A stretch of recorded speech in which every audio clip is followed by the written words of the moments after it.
स्वागत है आपका हमारे खास प्रोग्राम खेल कुर्सिका में। आज प्रोग्राम की शुरुआत हम भारतीय जनता पार्टी के उन मंत्रियों से करेंगे जो अपनी ऊंचाइयों को यहाँ पर छूते हुए नजर आए, जिन्होंने लंबा संघर्ष जिया और भारतीय जनता पार्टी के साथ जुड़ गए। इन तमाम मंत्रियों में से एक ऐसे मंत्री हैं जो यहाँ पर बेशक विवादों में नहीं आते थे, लेकिन अब हाल ही में उनके विवादित बयान सामने आते हैं और विपक्षी पार्टी को घेरते हुए दिखाई देते हैं। भारतीय जनता पार्टी यहाँ पर अपने विचारों के तहत फंसती हुई नजर आती है। उनके विचार, उनके कार्य कुछ ऐसे हैं जो जनता उन्हें पसंद नहीं करती है और लगातार विपक्ष उन पर हमलावर साबित होता है। लेकिन इस भारतीय जनता पार्टी में मौजूद कुछ ऐसे मंत्री हैं जो ईमानदारी के रास्ते पर तो चले, जिन्होंने अपना संघर्षपूर्ण जीवन जिया और उसके बाद राजनीति में एक सफल पायदान पर पहुंचते हुए नजर आए। ऐसे में मैं बात कर रही हूँ यहाँ पर भारतीय जनता पार्टी के अध्यक्ष और यहाँ पर राज्यसभा सांसद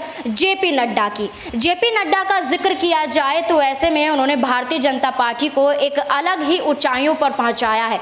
भारतीय जनता पार्टी की तस्वीरों को निखारने का काम, भारतीय जनता पार्टी को आगे बढ़ाने का काम जेपी नड्डा ने किया है। ऐसे में जेपी नड्डा से जुड़ी हुई आज सारी चीज़ों को लेकर इस रिपोर्ट में चर्चा करेंगे। कैसे जेपी नड्डा क्या करते हुए नजर आते थे, उनकी निजी जिंदगी कैसी थी, कैसा रहन सहन था और कैसे भारतीय जनता पार्टी के साथ जुड़े और एक राजनीतिक पारी उन्होंने खेली और यहाँ पर भारतीय जनता पार्टी के अध्यक्ष बन गए। जेपी नड्डा का जिक्र किया जाए तो जेपी नड्डा जब कर्नाटक में विधानसभा चुनाव थे तो तब वहाँ पर वो सुर्खियों में आए। सुर्खियों में आते हुए उन्होंने कांग्रेस पर जमकर निशाना साधा और उनके बयान इतने वायरल हुए, जिसके बाद ये कहा गया कि भारतीय जनता पार्टी का एक ही एजेंडा होता है, जनता को बरगलाना। लेकिन जेपी नड्डा ने साबित किया कि अगर चुनाव में उतरना है तो प्रचार प्रसार नहीं करना पड़ेगा। जेपी नड्डा ने ठाना कि भारतीय जनता पार्टी को जिताना है तो एक नई राह चलनी पड़ेगी। तो ऐसे में जेपी नड्डा के बारे में, उनकी जिंदगी से जुड़े हुए काफ़ी किस्से आज इस रिपोर्ट में हम आपको बताएंगे। देखिए ये हमारी खास रिपोर्ट। बीजेपी ने जब जेपी नड्डा का बतौर राष्ट्रीय अध्यक्ष कार्यकाल जून 2024 तक बढ़ा दिया था, तब पार्टी की घोषणा से नड्डा के गृह राज्य हिमाचल प्रदेश में खुशी की लहर दौड़ पड़ी थी। जेपी नड्डा कैसे यहाँ पर एक राजनेता से राष्ट्रीय अध्यक्ष बन जाते हैं और जेपी नड्डा कैसे यहाँ पर अपना कद बढ़ाते हुए नजर आते हैं, इसको देखते हुए जेपी नड्डा के इस राज्य में हिमाचल प्रदेश में खुशी यहाँ पर दोगुनी होती हुई नजर आती है। और यहाँ पर जेपी नड्डा के जीवन संघर्षपूर्ण रूप से दिखाई देता है। ऐसे में आपको बता दें कि जेपी नड्डा का पूरा नाम जगत प्रकाश नड्डा है। जगत प्रकाश नड्डा का जीवन संघर्ष से भरा है। जेपी नड्डा अखिल भारतीय परिषद से राजनीति की पारी शुरू कर चुके थे। उस वक्त की बात है जब जेपी नड्डा फर्श पर सोकर अर्श तक का सफर उन्होंने पूरा किया था।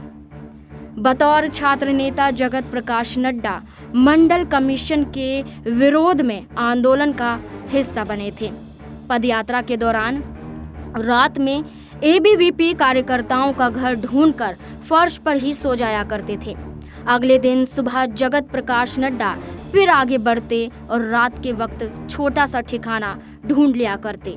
शिमला आने पर नड्डा का ठिकाना एबीवीपी का दफ्तर ही हुआ करता था।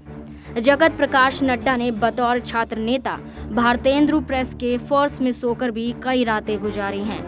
जेपी नड्डा का जीवन काफ़ी संघर्षपूर्ण दिखाई देता है। ऐसे ही यहाँ पर भारतीय जनता पार्टी में उन्हें इतना बड़ा पद नहीं मिला है। इन्होंने यहाँ पर लंबी लड़ाई लड़ी है और लड़ाई लड़ने के बाद राष्ट्रीय अध्यक्ष के रूप में भारतीय जनता पार्टी के साथ वो देखे गए हैं। आपको बता दें, साल 1993 के चुनाव में विरोधी लहर होने पर भी नड्डा ने जीत हासिल की थी। बीजेपी सियासत में औंधे मुंह पड़ी थी। हिमाचल प्रदेश विधानसभा की कुल 67 सीटों में से 8 पर बीजेपी विजयी हुई। विरोधी लहर में शांता कुमार और किशोरी लाल सरीखे नेता चुनाव हार गए थे। उस समय युवा नेता जगत प्रकाश नड्डा ने सभी का ध्यान अपनी तरफ खींचा। नियति शायद पहले ही जगत प्रकाश नड्डा का सियासी भविष्य लिख चुकी थी। शपथ लेने से ठीक पहले बीजेपी के कद्दावर नेता जगदेव चंद की मौत हो गई। उस दौरान जगदेव चंद की मौत के बाद आलाकमान ने किशन कपूर और रविंद्र सिंह रवि सरीखे नेता को दरकिनार कर जगत प्रकाश नड्डा को बीजेपी विधायक दल का नेता चुना। नड्डा ने भी नई जिम्मेदारी को बखूबी निभाते हुए 5 साल कांग्रेस सरकार को घेरने में कोई भी कमी नहीं छोड़ी। वरिष्ठ पत्रकार संजीव शर्मा बताते हैं कि पंडित सुखराम का टेलीकॉम घोटाला जगत प्रकाश नड्डा ने जोर शोर से उछाला।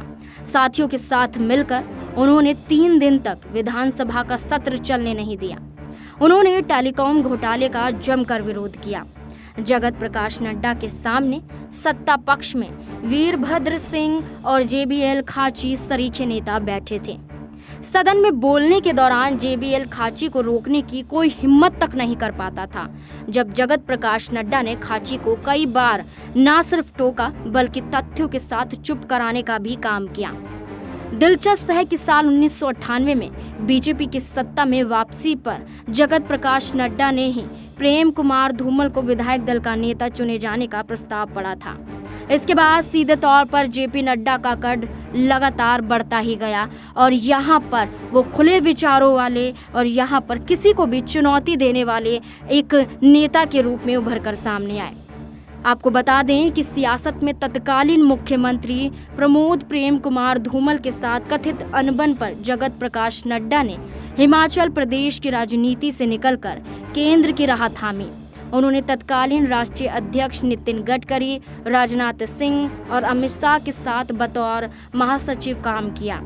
आज जगत प्रकाश नड्डा सेवा विस्तार पाने वाले तीसरे राष्ट्रीय अध्यक्ष बने हैं। जगत प्रकाश नड्डा के संघर्ष में कई लोगों का साथ मिला। उनको आज सेवा विस्तार दिए जाने के बाद हिमाचल प्रदेश में खुशी का माहौल सीधे तौर पर देखा जा रहा है। वहीं ये राजनीतिक सफर जेपी नड्डा का आप सबने देखा। इसी के साथ साथ जेपी नड्डा का व्यवहार कैसा है, जेपी नड्डा का रहन सहन कैसा है, इसके बारे में बताते हैं। दरअसल जेपी नड्डा आम जीवन में सादगी से जीना पसंद करते हैं। उनके कोई लग्जरी शौक नहीं है। उनको शौक नहीं है कि उनके पास तमाम कार हों या अच्छे अच्छे कपड़े पहने।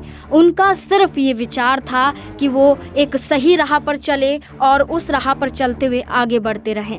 जेपी नड्डा सादगी के साथ अपने आप को बढ़ाते रहे, कद को बढ़ाते रहे और ऐसे ही राजनीति में एक बड़े पायदान पर वो दिखाई दिए। ये इनका राजनीतिक सफर रहा जो आज हमने आपको बताया। जैसे कि आपने इस रिपोर्ट में देखा, जेपी नड्डा से जुड़े हुए कई खुलासे होते हुए नजर आते हैं। कैसे छात्र संघ से वो राजनीति में आए, कैसे जब वो एक कॉलेज में थे, यूनिवर्सिटी में थे, कैसे उन्होंने छात्र संघ का चुनाव लड़ा, चुनाव जीता भी और वहाँ पर एक तरीके से राजनीति करते हुए नजर आए और उसके बाद जेपी नड्डा भारतीय जनता पार्टी के साथ जुड़ जाते हैं। जेपी नड्डा की रुचि बताई जाए तो सीधे तौर पर राजनीति से जुड़ी हुई थी। लगातार वो कुछ ऐसे काम करते हुए नजर आते थे जिसमें जेपी नड्डा का ही जिक्र होता हुआ दिखाई देता था। अब ऐसे में सीधे तौर पर हमने आज इस रिपोर्ट में जेपी नड्डा से जुड़ी हुई तमाम चीजों के बारे में आपको बताया कि छात्र संघ से सीधे राजनीति में कदम रखने वाले जेपी नड्डा ने कैसे संघर्षपूर्ण जीवन जिया और उसे जीते हुए ऊंचाइयों पर पहुंचे। आज के इस रिपोर्ट में बस इतना ही। ऐसे ही और अन्य विषयों के साथ आपके साथ ऐसे ही मुलाकात करते रहेंगे। मुझे दीजिए इजाजत। धन्यवाद।